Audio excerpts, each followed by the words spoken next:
This is Baba Gurgur, Kirkuk's main oil field. With its 600 billion barrels of oil reserve, it's also the largest in the country. Baba Gurgur is also the root of all the problems for Iraq. منطقة إشكا دور 11 مليون لتر روجيه ببنزين دركا بوهم العراق بلام إستا جار واحد 1 مليون لتر دركا جار واحد 2 مليون لتر دركا.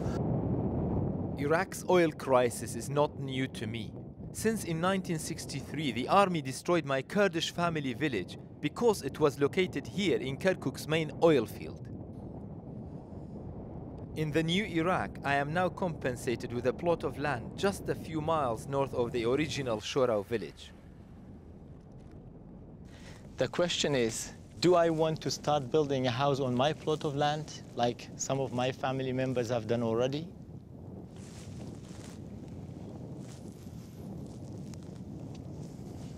I'm not sure. Not yet. This needs to wait.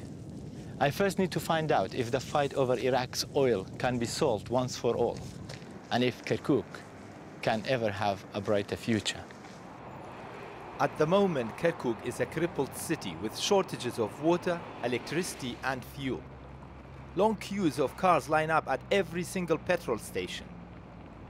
I am shocked at how much the security has deteriorated. The violence is so great that even filming these queues makes me a suspect, and the police arrest me. And I am actually escorted right now to the police station, and I can just show you the police here, right in front of me. They are worried that I might be an insurgent or after something dodgy, but at the same time they are saying to me, you must shut your camera, and I am saying, well, I am not, because the reason why I'm here is because I am trying to film the situation in Kirkuk. However, the policeman tells me why everybody here in Kirkuk is extremely nervous. Insurgents had attacked 3 petrol stations just a few days ago. As you see, this street is being completely sealed for security matter because I am outside Iraq's petroleum products distribution company. I want to ask the director, Fazl Shafiq, what he has to say about the scale of the petrol crisis. هیچ شیشێک نەمێنێ لە ناو شاری کەرکووک ڕۆژی ملیۆنێک و 400,000 لترمانەوێ بەس بۆ ناو شاری و کەرکووک و ئەترافی ئەو ڕێژانەی کە ئاگاتە دەستمان هەمووی 500,000 یعنی دەوری 900,000 عجزمان هەیە دوای ئیعتیمادی کولی ئێمە لەسەر مستەوردە. بەڵێ he just received news that 2 car explosions happened this morning about an hour ago. 2 attacks, one is against the police and the other attack is against the Kurdistan Patriotic Union, the political party of actual president of Iraq, Jalal Talabani. I decide to have a look at the scene of the carnage to get a sense of daily life in Kirkuk.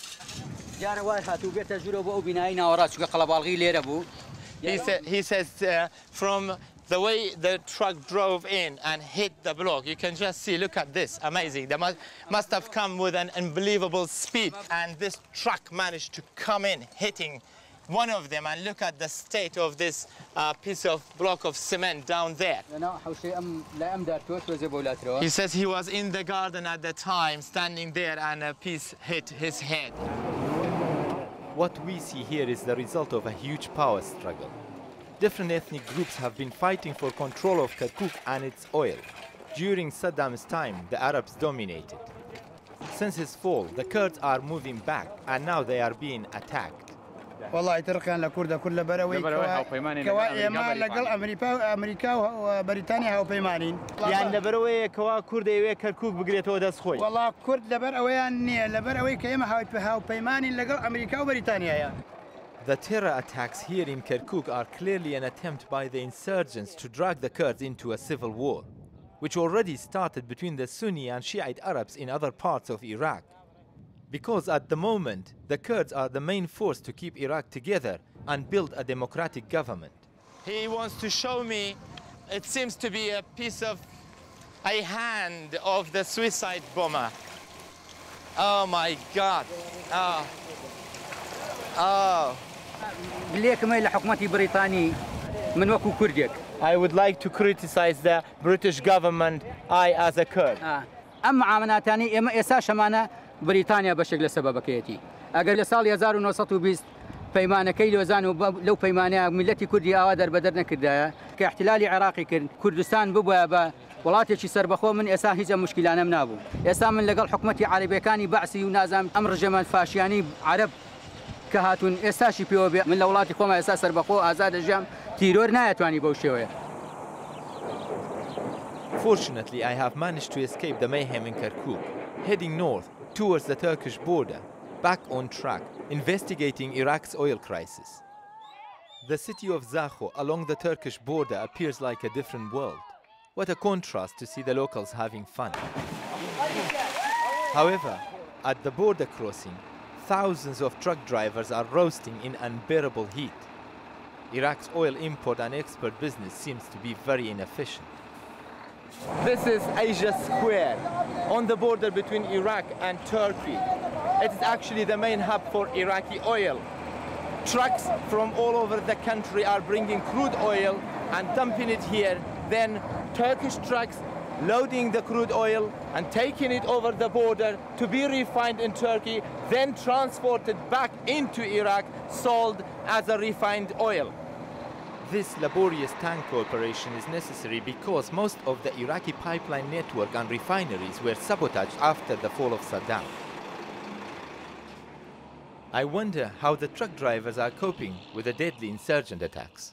احنا عراقيين شجعان ما نخاف من كل شيء، كل شيء شايفين قصف، شايفين حرب، شايفين كل شيء شايفين، بس الحمد لله احنا هسه احنا نخدم وطننا. بس انت عربي، انت ما خايف هنا كل الناس هنا كردي؟ احنا العراقيين كلنا اخوه، احنا العراقيين كلنا اخوه، شيعي سني عربي كردي احنا اخوه. احنا واضح امني الحمد لله زين وهذا نروح الحمد لله بس مشكلتنا وحده. يعبرون تراك، يعبرون تراك، تراك ما يجون. يعبرون تراك، يعبرون. احنا نايمين هنا، عارفين اطفالنا وعوائلنا هنا وقاعدين هنا. Currently, between 8 to 10,000 trucks are stuck here at the border. It's not a reliable alternative to the oil pipelines. Turkey is partly to blame for the oil shortage in Iraq because it closed the border for so long. However, Iraq's traffic is still moving, even increasing, because all over the country millions of liters of smuggled fuel is sold along the roadside. Authorities allow this smuggling business to thrive because it keeps the country running and it prevents thousands of unemployed Iraqis from joining the insurgents. Even children like 12-year-old Haukar are involved in the trade.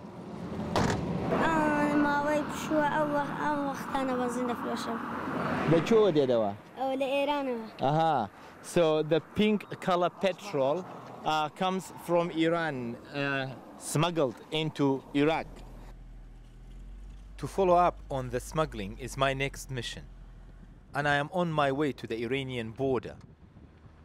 I expect to watch out for secret nighttime operations, but to my surprise, smuggling happens in bright daylight and seems to be the main occupation in this part of the world. خلقي ام ديوي يا خلقي او ديوي؟ او ديوي. او ديو. والله. چت هنا عمرو؟ بنزين. چند بنزين؟ والله چند؟ هذا چند 22. 22؟ والله. چند قازانجی لیدکی؟ ترى معلومني بازار نظام شنو. There are 5 different border crossings like this where an estimated 5,000 canisters is smuggled in every day. That makes something like 100,000 liters of petrol sold along the roadsides for $70,000. شرطي وإيراني تقطع لناك ها؟ والله تقاش دك اسبانيا زبش. چەند مرۆڤ تا ئیستاوە ژیانی لەدەست داوە؟ والله زۆر. باشە تو ناترسی ئەو کارە دەکەی؟ زیاتر شراوی چکاری دیکەی بکەی. لە ئێرانی کاری دیکە نیە. حەزەمیش دەیکەم. کوردەکە زیاترە. منزورمەوەی ئەگە بە من بێ هەر ئێستا لە ئێرانە دەڕۆم. دەچی بۆ چۆ؟ هەر لە ئێرانە بڕۆمە دەرێ عێراقیش بێر دەبێت. I am amazed to hear that Kurds from Iran would prefer to live in the Kurdistan region of Iraq, which they consider liberated. I also realize that the new Kurdish regional government is taking advantage of this liberation to solve Iraq's oil crisis. In December 2005, they started their own drilling operations in new oil fields within Iraq's Kurdish region. At the government's central office in Erbil, the new Kurdish capital, I am trying to get a permission to visit these sites. No luck. The Kurdish oil fields are the most sensitive sites in the Kurdistan region. The Kurdish Authority don't want to talk about it, and they are adamant not to give anybody permission to visit the sites. But my Kurdish instincts tell me not to take no as an answer and try my luck on the ground. My first destination is the site of a new oil refinery in Koya. The director of the site, an Arab, doesn't want me to film. But fortunately, the security guards are Kurds, and they don't ask for a permit.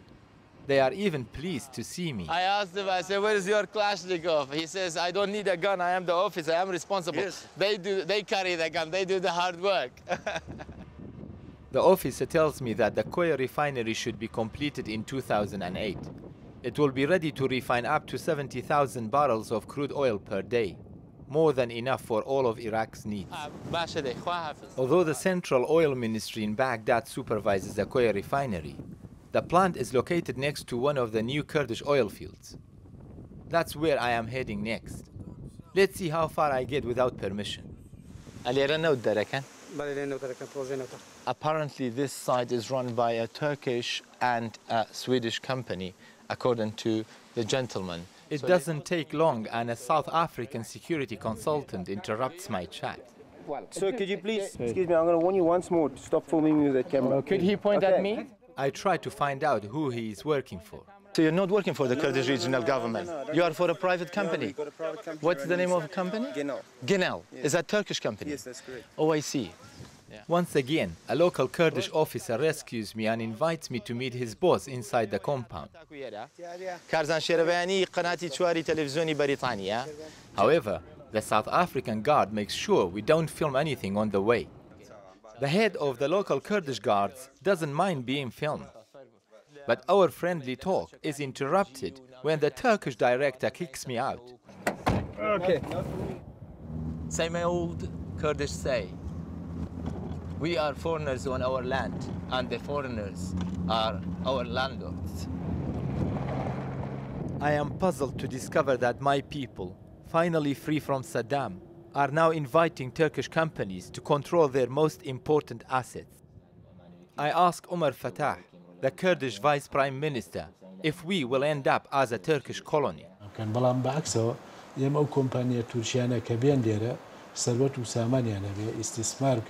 تورکیا هر لبر پارێزگاری کۆمپانیەکانی خۆشی بە هەوڵەدا استقرار دێنێ دروست بکە هاوکاری ئێمە بکە بە تایبەتی ئیسە تورکیا ڕێچێتە اتحادیە ئەوروپیەوە مای دڵخۆشی ئەمەیە چونکە دیارە ئەویش وەکو ئەوروپیەکان دۆستایەتی خەڵکی کوردستانەکە. I wish I could be as optimistic as Omar Fatah. I wish I had enough belief in the future to build a house on my new plot of land here in Kirkuk. However, I fear that the curse of oil may still lead to even more bloodshed.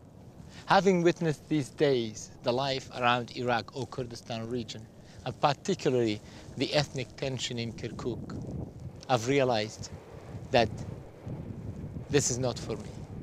Not yet. But hopefully in the future.